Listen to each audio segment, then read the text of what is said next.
대한민국은 지진으로부터 안전할까? 최악의 지진 타보와 한국의 지진 가망성에 관하여 살펴보겠습니다. 세계 최악의 지진 타보. 여러분 혹시 한국은 지진으로부터 안전한 나라라고 생각하시나요? 대부분의 사람들은 한반도가 큰 지진과는 거리가 멀다고 믿고 있는데요. 하지만 최근 몇 년 사이 지진 발생 빈도가 증가하면서 더 이상 안전지대라고 단정할 수 없다는 의견도 많아지고 있습니다. 오늘 영상에서는 지진의 강도와 피해를 결정하는 요소들, 세계에서 가장 피해가 컸던 대지진 탑5, 그리고 대한민국이 과연 지진 안전국인지까지 차근차근 알아보겠습니다. 마지막에는 우리가 지진에 대비할 수 있는 실질적인 방법도 소개해드릴 테니 끝까지 집중해주세요. 그리고 여러분은 대한민국이 지진 안전국이라고 생각하시는지, 아니면 위험성이 있다고 보시는지 댓글로 의견을 남겨주세요. 1. 지진의 강도는 어떻게 측정할까? 지진을 측정할 때 가장 많이 사용하는 단위가 리히터 규모 매그너투드입니다. 이 수치는 지진이 발생할 때 방출되는 에너지의 크기를 나타내는데요. 규모 1이 증가할 때마다 에너지는 32배 증가하기 때문에 규모 6.0과 7.0의 차이는 단순히 1이 아니라 32배의 에너지 차이를 의미합니다. 하지만 규모가 크다고 해서 반드시 피해도 큰 것은 아닙니다. 피해의 정도는 진원의 깊이, 집안 상태, 인구 밀도, 건물 구조 등에 따라 달라지죠. 예를 들어 같은 규모 7.0의 지진이라도 도시 한가운데서 발생하면 피해가 훨씬 크지만 사람이 거의 없는 해저에서 발생하면 영향이 적습니다. 또한 지진의 강도를 나타내는 또 다른 척도가 있는데요. 바로 진도, 인텐서티입니다. 리히터 규모는 객관적인 에너지를 측정하지만 진도는 사람이 실제로 느끼는 흔들림의 정도를 의미하죠. 예를 들어 같은 규모의 지진이라도 진원이 깊을수록 표면에서 느껴지는 진도는 낮아지는 경우가 많습니다. 그렇다면 이런 강력한 지진이 인류 역사 속에서 어떤 영향을 미쳤을까요?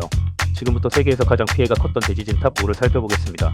이 역사상 가장 큰 피해를 남긴 지진 탑5. 5위 2005년 파키스탄 카슈미르 대지진, 규모 7.6, 사망자 8만 명 이상. 2005년 10월 8일 파키스탄 카슈미르 지역에서 규모 7.6의 강진이 발생했습니다. 이 지진은 히말라야 조단대에서 발생한 단층 운동으로 인해 일어났는데요. 산악 지역에서 발생했지만 건물이 붕괴되면서 8만 명 이상이 사망했습니다. 특히 이 지역은 건축 구조가 매우 취약해서 집들이 그대로 무너져 내리는 경우가 많았고 산사태까지 발생하면서 피해가 더 커졌습니다. 게다가 구조 작업도 쉽지 않았죠. 생존자 인터뷰에 따르면 건물이 흔들리는 순간 벽과 천장이 동시에 내려앉아 도망칠 시간조차 없었다라고 합니다. 이처럼 건축물이 내진 설계가 되어 있지 않으면 작은 흔들림에도 큰 피해를 볼 수 있다는 점을 다시 한번 알 수 있죠. 4위 2010년 IT 대지진, 규모 7.0, 사망자 30만 명 이상.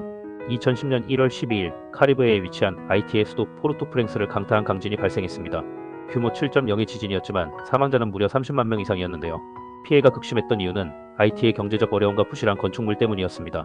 내진 설계가 거의 없는 건물들이었고 지진이 발생하자마자 그대로 붕괴되었죠.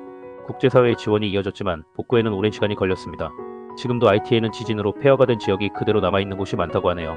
3위 2004년 인도양 대지진 앤드 쓰나미, 규모 9.1, 사망자 22만 명 이상. 2004년 12월 26일 인도네시아 수마트라 섬 서쪽에서 규모 9.1의 초대형 지진이 발생했습니다. 그런데 이 지진은 단순한 흔들림에서 끝나지 않았습니다. 바로 초대형 쓰나미를 유발했기 때문이죠. 지진 발생 후 높이 30m에 달하는 거대한 해일이 인도네시아, 태국, 스리랑카, 인도 등 인도양 연안 국가들을 덮쳤습니다. 이로 인해 22만 명 이상이 목숨을 잃었고 엄청난 인프라 피해가 발생했습니다. 특히 해변에서 관광을 즐기던 수많은 사람들이 미처 대피할 겨를도 없이 순식간에 쓰나미에 휩쓸려버린 장면은 전 세계에 큰 충격을 안겼습니다. 2위 1976년 중국 탕산 대지진, 규모 7.5, 사망자 24만 명에서 60만 명 사이 추정. 1976년 7월 28일 중국 허베이성 탕산에서 규모 7.5의 강진이 발생했습니다. 이 지진은 새벽 시간에 발생했기 때문에 대부분의 사람들이 잠을 자다가 변을 당한 것이 가장 큰 피해 요인이었습니다. 또한 당시 중국 정부가 초기 대응을 제대로 하지 못하면서 구조 작업이 지연되었고 사망자가 더 늘어났죠.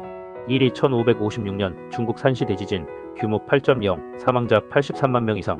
역사상 가장 많은 사망자를 낸 지진은 1556년 중국 산시성에서 발생한 규모 8.0의 강진이었습니다. 당시 이 지역에는 야오둥이라 불리는 동굴식 주택이 많았는데요.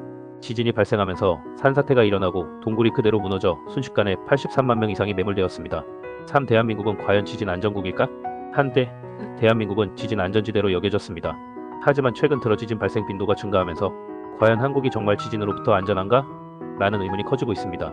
지금부터 대한민국의 지진 역사, 지진이 발생하는 원인, 내진 설계와 대비 수준, 그리고 전문가들의 의견을 종합적으로 살펴보겠습니다. 대한민국에서 발생한 주요 지진 사례. 먼저 한국에서 발생한 주요 지진들을 살펴볼까요? 2016년 경주 지진, 규모 5.8. 대한민국에서 기상청이 공식적으로 관측한 역대 가장 강력한 지진입니다. 다행히도 사망자는 없었지만 수백 채의 건물에 균열이 발생했고 전국적으로 흔들림이 감지되었습니다. 특히 한반도가 지진 위험에서 완전히 안전하지 않다는 점을 처음으로 인식하게 된 계기가 되었습니다.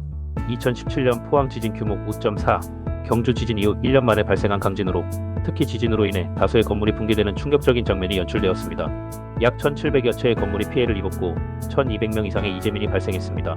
특히 이번 지진은 인근 지역의 지열발전소가 원인일 가능성이 제기되며 인위적인 요인이 지진을 유발할 수도 있다는 경각심을 불러일으켰습니다.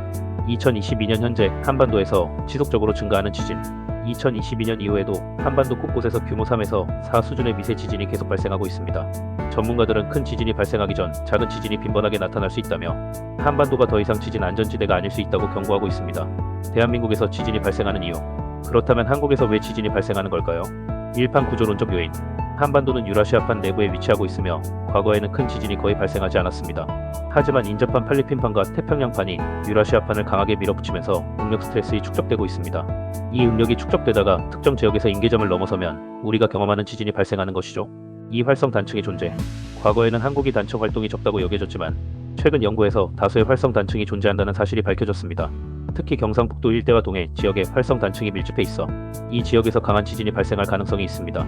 대표적인 활성 단층으로는 양산 단층대, 울산 단층대 등이 있으며 일부 학자들은 서울 및 수도권 인근에도 아직 밝혀지지 않은 활성 단층이 있을 가능성을 제기하고 있습니다. 3인위적 요인 지열발전소, 대규모 건설 프로젝트 등 2017년 포항 지진의 경우 지열발전소에서 시행한 고압, 물 주입 실험이 지진을 촉발했을 가능성이 크다는 연구 결과가 발표되었습니다. 또한 대규모 건설 공사, 지하수 개발, 대형된 건설 등이 집안에 영향을 주면서 지진을 유발할 가능성이 있다는 지적도 있습니다. 대한민국의 내진 설계 수준, 과연 안전할까? 지진 발생 자체도 문제지만 지진이 발생했을 때 건물과 인프라가 얼마나 안전한가도 중요한 문제입니다. 한국의 내진 설계 의무화 역사, 한국은 1988년 이후 신축 건물에 대해 내진 설계를 의무화했습니다. 하지만 1988년 이전에 지어진 건물은 내진 설계가 전혀 적용되지 않은 경우가 많죠? 2021년 기준 국내 전체 건물 중 약 67%가 내진 설계가 적용되지 않은 상태입니다. 문제점 1. 노후 건물의 내진 성능 부족. 특히 19만 7,080년대에 지어진 아파트, 학교, 관공서 등은 내진 보강이 필요합니다. 지진이 발생하면 벽돌이 떨어지거나 건물 자체가 무너질 위험이 있습니다.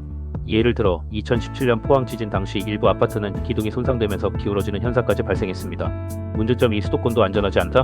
많은 사람들이 지진은 경상도 지역에서만 발생한다고 생각하지만 수도권 역시 안전하지 않습니다. 2019년에는 서울에서도 규모 3.2의 지진이 발생했으며 경기 지역에서도 미세 지진이 꾸준히 관측되고 있습니다. 만약 서울에서 규모 5 이상의 지진이 발생한다면 내진 성능이 부족한 건물에서 대규모 피해가 발생할 가능성이 높습니다. 문제점 3. 학교, 병원, 지하철 등 공공시설의 내진 보강 부족. 2021년 기준 전국 초중고등학교의 약 25%가 내진 성능이 부족한 것으로 나타났습니다. 병원, 지하철역, 대형 쇼핑몰 등도 내진 보강이 필요한 곳이 많습니다. 일본처럼 건물마다 진동 감쇄 장치 댐퍼를 설치하거나 철저한 내진 기준을 적용할 필요가 있다는 지적이 나오고 있습니다. 대한민국 지진 대비 어떻게 해야 할까? 지진은 예측이 어렵기 때문에 미리 대비하는 것이 가장 중요합니다. 1. 개인이 할 수 있는 대비 방법. 가정 내 내진 보강 가구 고정, 유리창 필름 부착 등, 비상 가방 준비 손전 등, 응급약, 식량, 물 등 필수품 포함. 지진 발생 시 행동 요령 숙지 책상 밑으로 대피, 문을 열어 출구 확보 등. 2. 정부 차원의 대비 필요. 노후 건물 내진 보강 사업 확대, 지진 조기 경보 시스템 구축, 대형 지진 발생 시 대응 매뉴얼 정비. 결론 엔드 시청자 참여 유도. 지금까지 한국의 지진 위험성과 대비 방법에 대해 알아봤습니다. 이제 여러분의 의견을 듣고 싶어요. 여러분은 대한민국이 지진 안전국이라고 생각하시나요? 만약 한국에서 대규모 지진이 발생한다면 어떤 대비가 가장 필요할까요? 댓글로 여러분의 생각을 남겨주세요. 영상이 유익하셨다면 좋아요와 구독 그리고 알림 설정까지 부탁드립니다. 다음 영상에서 또 만나요.